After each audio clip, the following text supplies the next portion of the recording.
Welcome to அம்மங்கா kitchen. நம்ம கிச்சனில் இன்னைக்கு கருவேப்பிலை பொடி ரெசிபி தான் பார்க்க போகிறோம்.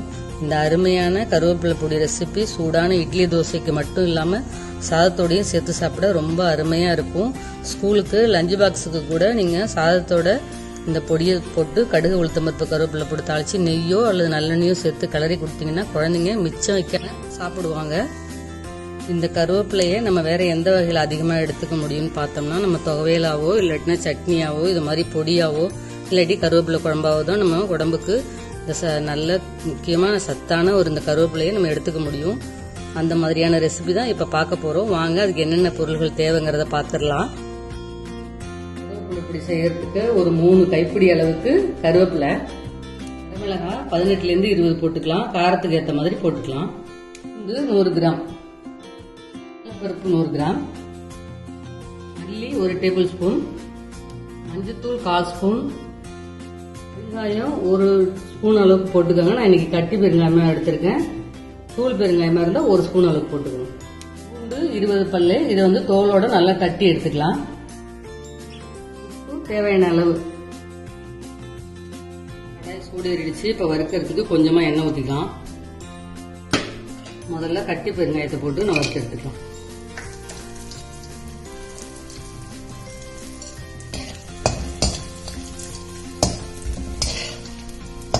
நல்லா பொரியட்டும். பெருங்காயம் பொரிஞ்சதுக்கு அப்புறம்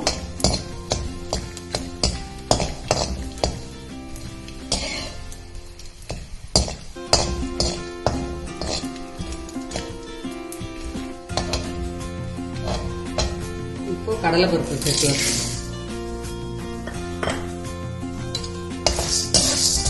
கடலைப்பருப்பு தனியாக வறுக்கிறத விட எண்ணெயில் வறுக்கும் போது கொஞ்சம் சீக்கிரம் வறுப்படும், வாசனையும் நல்லா இருக்கும். அதனால எண்ணெயில் வறுத்துக்கலாம்.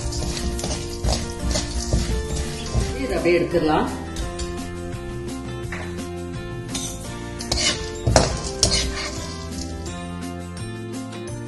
கடலைப்பருப்பு வறுத்துட்டோம். அந்த எண்ணெயிலேயே உளுந்து சேர்த்து வறுத்துக்கலாம்.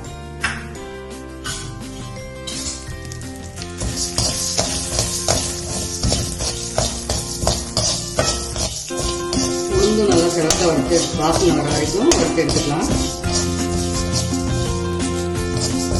நல்லா இதுவும் வறுபட்டுடுச்சு. இதை அப்படியே வேற ஒரு பக்கத்தில் மாற்றிக்கலாம்.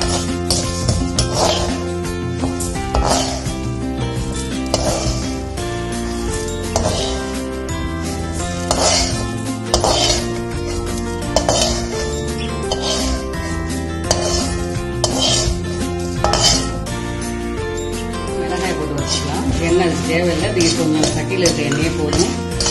அதை போட்டு வச்சு எடுத்துக்கலாம்.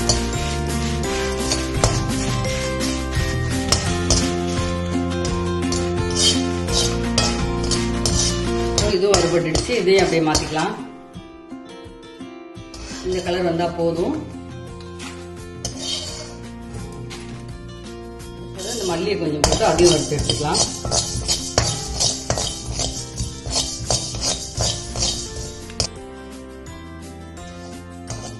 மல்லி வறுபட்டுடுச்சு. அதையும் இப்போ மாத்திக்கலாம். நல்லா வாசனை வர ஆரம்பிச்சிருச்சு. இப்போ நம்ம அதை எடுத்துடலாம். கொஞ்சம் எண்ணெய் ஊற்றி பூண்டை வறுத்துக்கலாம். நல்லா இந்த மாதிரி தட்டி எடுத்துட்டு வந்தாச்சு. அதையும் இப்போ எண்ணெயில் சேர்த்து வறுத்துக்கலாம்.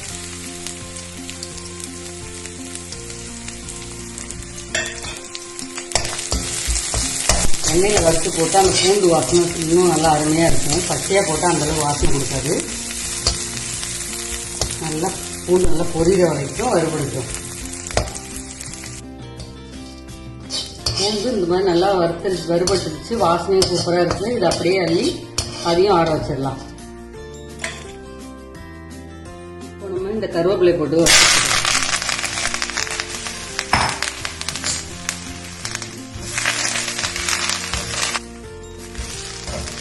கருவேப்பிலையை காய வச்சு கூட பவுடர் பண்ணிக்கலாம். இல்லாட்டினா இந்த மாதிரி வறுத்தும் பண்ணிக்கலாம். வறுத்து போடும்போது நல்லா வாசனை நல்லா இருக்கும். அதனால வறுத்துக்கலாம். கருவேப்பிலை நல்லா பொரிஞ்சிருச்சு. போதும். இந்த ஸ்டேஜ்ல நம்ம அள்ளி பாத்திரத்தில் மாற்றிட்டு அதை ஆற வச்சு விடலாம். அது இந்த மாதிரி சத்தம் பொரிஞ்சிருச்சுன்னா ஒரு மாதிரி சருகு சத்தம் மாதிரி வரும். அதான் பதம். ஆறுனதுக்கப்புறம் இன்னும் நல்லா முறுமுறுன்னு ஆயிடும். இன்னும் இதை அப்படியே எடுத்து ஆற வச்சிடலாம். வறுத்த பொருள் எல்லாம் ஆறிடுச்சு. இதை அப்படியே மிக்ஸி ஜாரில் மாற்றிட்டு கருவேப்பிலை பொடியை நம்ம அரைக்க ஆரம்பிச்சிடலாம்.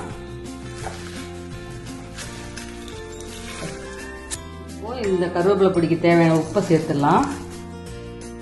இப்போ மஞ்சத்தூள் அதையும் அதில் சேர்த்து பவுடர் பண்ணிடலாம். மஞ்சத்தூள் எதுக்கு சேர்க்குறோம் அப்படின்னா நம்ம கருவேப்பிலை பொடியை நல்லா பச்சை நிறம் மாறாத மாதிரி நல்லா கலர்ஃபுல்லாக காமிக்கும். அதுக்காக தான் இப்போ இதை பவுடர் பண்ணிடலாம்.